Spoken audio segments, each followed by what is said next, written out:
et bienvenue dans un nouvel épisode du Bureau des Histoires.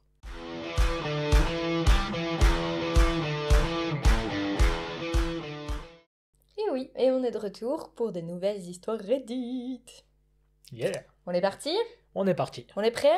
on est prêt. C'est parti!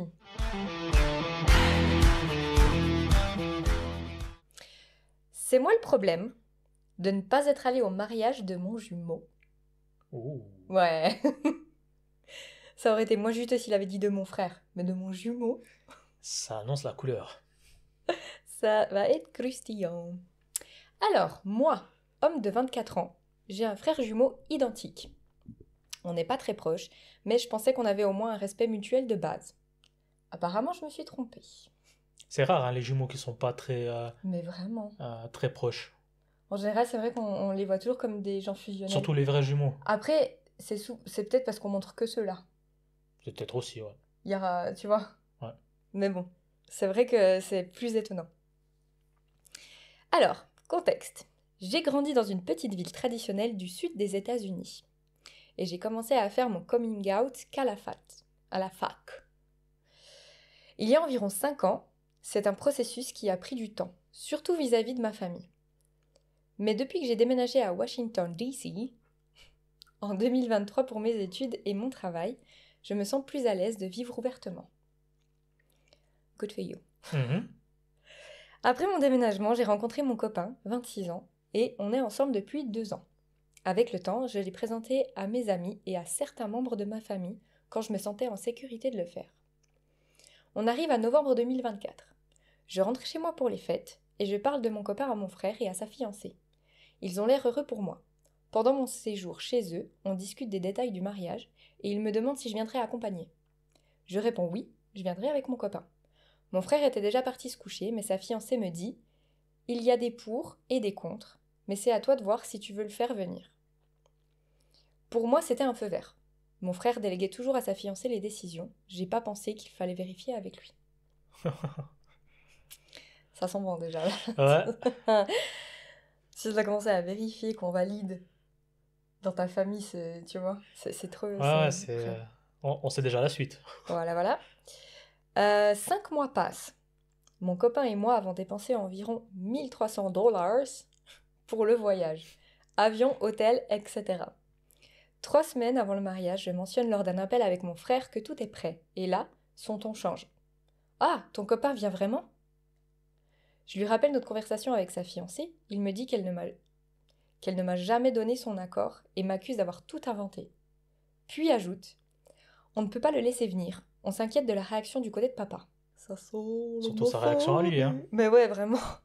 Je lui propose d'appeler notre père tout de suite. Il esquive et dit qu'il va voir avec sa fiancée. Alors qu'il venait de dire que c'était lui qui décidait. Bref, 1 heure plus tard, rien n'a changé. J'étais toujours invitée, mais seule.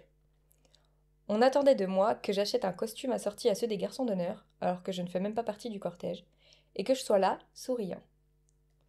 Là, j'ai craqué et je lui ai demandé « Si je n'invitais pas ta fiancée à mon mariage, est-ce que tu viendrais quand même ?» Il n'a pas su quoi répondre et a raccroché après quelques mots assez durs. On ose imaginer les mots, quoi. Ouais. Pour tenter d'arranger les choses, j'ai fait mon coming out à mon père.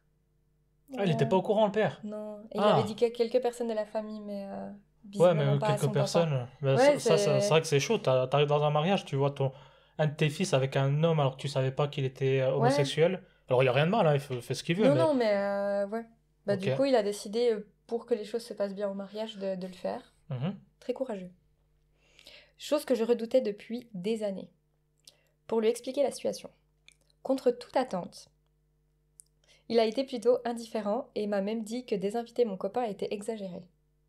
Il a proposé de parler à la famille élargie. J'ai cru que le plus gros de l'obstacle était levé. Quelques semaines plus tard, mon frère me rappelle et maintenant il sort un nouvel argument. Nos amis risquent d'être mal à l'aise. Donc l'excuse a changé. Je lui dis « Si mon copain n'est pas invité, alors je ne viens pas non plus. » Il n'a pas bougé. Le pompon ? Vous voulez tous être en colère contre ce monsieur ? Quelques jours plus tard, mon père m'apprend que la fiancée de mon frère a reconnu lui avoir donné son accord, mais qu'elle a changé d'avis en repensant à qui serait présent au mariage. Elle a menti à mon frère en disant le contraire. Waouh. Et cerise sur le gâteau, l'une des demoiselles d'honneur est ouvertement lesbienne et a amené sa copine. Mais, selon la fiancée, elle ne fait pas partie de la famille, donc c'est différent. Mais tu sais, dans les mœurs, c'est toujours mieux accepter 2 femmes ensemble que 2 hommes. Oui, parce qu'on a rendu ça sexy avec le temps. Oui, c'est pour ça. Mais l'audace, quoi. Je comprends pas le... Bref. Alors, je ne suis pas allée au mariage. Je me demande encore si j'ai bien fait. Mon absence a été remarquée. J'ai reçu plein de messages me demandant pourquoi je n'étais pas là. Ma mère a dû expliquer la situation à plusieurs reprises. Résultat, au lieu d'éviter les tensions, mon absence est devenue le sujet. Ma relation avec mon jumeau est complètement morte, et certains liens familiaux me semblent désormais très fragiles. Une partie de moi se demande, est-ce que j'aurais dû ravaler ma fierté et venir seule, juste pour préserver les liens familiaux qui ont compté dans ma vie? Alors, c'est moi le problème d'avoir boycotté le mariage? Non. Non. Non, je pense pas, parce que en fait, le mariage, c'est censé être la journée la plus heureuse de ta vie de couple. Et si en fait, toi, tu sens que t'es pas forcément le bienvenu à cause de ton orientation sexuelle, bah, je crois que le meilleur cadeau que tu puisses faire au marié, c'est de pas venir. Bah oui. Comme ça, il y a pas ce côté où tout le monde est mal à l'aise. Alors bon, après, les gens parlent comme ils ont fait là. Mais moi, de ce côté, je comprends. Et puis le fait qu'il soit pas allé, pour moi, c'est encore un meilleur cadeau qu'il serait allé faire semblant que tout va bien. Je trouve que ça amène une mauvaise énergie ce Oui. jour-là qu'il n'y a pas besoin. Et puis pour lui-même. Oui, et pour lui-même, évidemment. Je veux dire, t'es quand même pas du tout accepté pour ce que t'es. On te Ouais. demande de cacher une partie de qui t'es. Non. Après, Ça, c'est pas ok. il y a un petit truc là qui me trotte en tête, vu qu'ils sont de vrais jumeaux. Est-ce que le mari avait pas peur que les gens confondent que son frère Ah, avec lui, et tout d'un coup ils allaient dire ah il était avec un homme ou je sais pas quoi. je sais pas. Ou est-ce que c'est parce que il se ressemble du coup comme deux gouttes d'eau et c'est comme s'il se voyait lui-même avec un autre homme et c'est peut-être l'image Ouais, qui le s'il fait frustre. un transfert, un truc comme ça, mais en fait, quoi qu'il en soit, je trouve ça, je sais pas. Et puis le fait, en fait, que il y ait eu d'autres personnes homosexuelles à ce mariage, t'as l'impression que c'est vraiment tourné contre lui spécifiquement. Pour moi, il y a un truc qu'on sait pas. Ah, ou c'est le frère qui Non a mais un souci comme il avec en a ça, dit avant, mais... c'était 2 femmes et je pense que c'est ça le truc. Faut pas chercher plus loin. 2 femmes Ouais. seront toujours mieux acceptées que 2 hommes. Donc moi je pense que c'est pour ça. Mais c'est vrai que je trouve que faire son coming out, ça doit déjà être très compliqué. Et en fait, quand tu as le courage de le faire, que tu... En plus, il a dit non, j'ai peur que du côté à papa, ça passe pas. Donc lui, il a encore... Tu sais, il est allé au-delà de ses limites pour l'annoncer à son père. Il a demandé à son père d'en parler à la famille de son côté, parce que visiblement, c'était ça le problème. Donc vraiment, il donne tout pour que tout le monde soit bien, que le mariage se passe bien. Et au final, il est quand même rejeté. Pour moi, s'il avait accepté d'y aller, c'est comme s'il avait accepté ce traitement. Ouais, Et après, en c'est fait, vrai. c'est la première fois de plein d'autres. Où dès que ça va gêner, on va dire, bah non, prends-le pas, ton copain. Ça va gêner. Mais vu que tu l'as fait pour le mariage, tu peux bien le faire pour ça. Et je trouve, non. Je trouve qu'il faut pas accepter ce genre de comportement-là et ce genre de traitement-là. Ouais. Mais pour moi, je suis pratiquement persuadé que ça lui renvoie l'image de lui-même avec quelqu'un du même sexe, et du coup, c'est ça, cette image qu'il a du mal à accepter. Ou peut-être sa femme, le fait de voir, entre guillemets, son mari. Ouais, c'est vrai qu'il a précisé jumeaux identiques. Donc Ouais. est-ce qu'il y a Moi, un malaise par rapport à je ça? Je pense sais qu'il doit pas. avoir un truc là-dedans. Mais franchement, là, pour moi, c'est hyper étrange. Tu peux pas te comporter comme ça, en fait, sans avoir quelque chose derrière. Ouais. Là, pour moi, il y a un truc. J'espère qu'il y aura une update à un moment donné parce que je suis sûre qu'il y a un truc qu'on sait pas, que même lui ne sait pas. Il y a un truc en plus. C'est pas possible autrement. Bah, c'est ce que je te disais avant. Ouais, Pour moi, ouais. c'est le frère qui se marie Qui a un souci personnel. ouais, qui a un souci avec ça.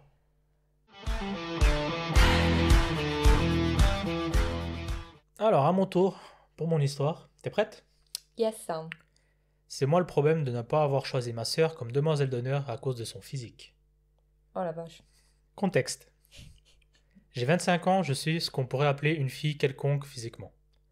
Il n'y a pas vraiment d'autre façon de le dire. Je ne suis ni jolie ni attirante selon la plupart des standards. Ma sœur Bella, elle a 27 ans et c'est sûrement l'une des plus belles femmes que j'ai jamais vues. Enfant, elle se faisait arrêter dans la rue ou au centre commercial pour des castings de mannequinat. Rien que ça. Tranquille, c'est un peu glauque. Arrêtez les enfants. Eh On n'a pas le même père et j'imagine qu'elle a juste gagné à la loterie génétique. Enfant, j'étais jalouse d'elle, d'autant plus qu'on était sans cesse comparés. Je fais 1m63, un corps banal, un visage un peu en dessous de la moyenne. Elle, c'est 1m80, mince, élégante, magnifique. Mais le pire, ou le meilleur, c'est qu'elle est aussi vraiment gentille. Elle saoule cette sœur. Ah, rien Elle est humble, douce et malgré son physique de rêve, elle a choisi de travailler dans le social. Elle s'occupe d'enfants placés. On est très proches toutes les deux. Depuis qu'elle a déménagé avec son mari, on se voit un peu moins. Mais on s'écrit et on s'appelle tout le temps. J'ai été sa témoin il y a 2 ans à son mariage. Il y a 4 mois, mon compagnon Alan m'a demandé en mariage et j'ai dit oui. Toute ma famille est ravie et tout le monde l'apprécie. Alan et Bella s'entendent très bien aussi. On se voit souvent pour des dîners ou des soirées jeux. Et là, on arrive au souci. Attention. On l'a vu venir quand même, je crois là. Après beaucoup de réflexion, j'ai décidé de ne pas inclure Bella dans mes demoiselles d'honneur. Je voulais juste pour une fois avoir mon moment à moi. Ne pas être comparé, ne pas être la moins jolie des deux. Je voulais être la belle mariée, celle qu'on regarde. J'ai globalement fait la paix avec mon apparence. Ouais. Bah, Mais l'idée que tout le monde ne regarde qu'elle à mon mariage me brisait le cœur. Je savais qu'elle s'attendait à être ma témoin, alors avant de demander quoi que ce soit à qui que ce soit, je suis allé chez elle pour lui parler directement. Je ne voulais pas qu'elle l'apprenne par une tierce personne ou via les réseaux. Encore heureux. excusez-moi. Quand je lui ai expliqué ma décision, elle s'est mise à pleurer. Elle ne s'est pas fâchée, mais elle m'a dit que c'était vraiment blessant que je l'exclus uniquement à cause de son apparence. Et je comprends, on est meilleurs amis.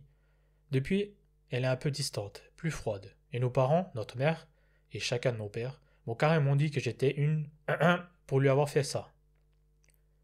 Une CON. CO, 2N. S. Ah, il y a le A, 2S. Ok, d'accord, excuse-moi. Attends, j'en étais où? Maintenant, je me suis perdu avec ça. Ouais, T'en pour lui étais à faire quoi? ça, Non, voilà. Apparemment, elle est bien plus affectée qu'elle ne veut le montrer, mais elle ne veut pas gâcher mon jour avec un conflit. Elle a répondu présente à l'invitation au mariage, donc elle viendra quand même. Mais plus le jour s'approche, plus je culpabilise de l'avoir exclue juste pour son physique. Alors, c'est moi le problème? Très simple pour répondre à sa question.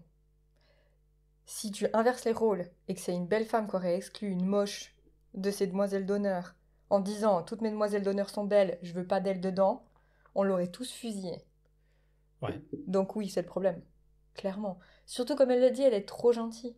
C'est même pas comme si des fois t'as des sœurs qui sont jolies, qui le savent et qui te le mettent à la tronche tout le temps. Et là, si tu te dis, écoute, t'es gentil, mais j'ai pas besoin de son ego à mon mariage. À la rigueur, j'aurais dit, ouais, écoute, effectivement, si elle en fait des caisses, prends-la pas. Et là, non. Comme elle dit, j'ai fait la paix avec mon physique. Ouais, moi, c'est Mm. aussi cette phrase qui m'a fait.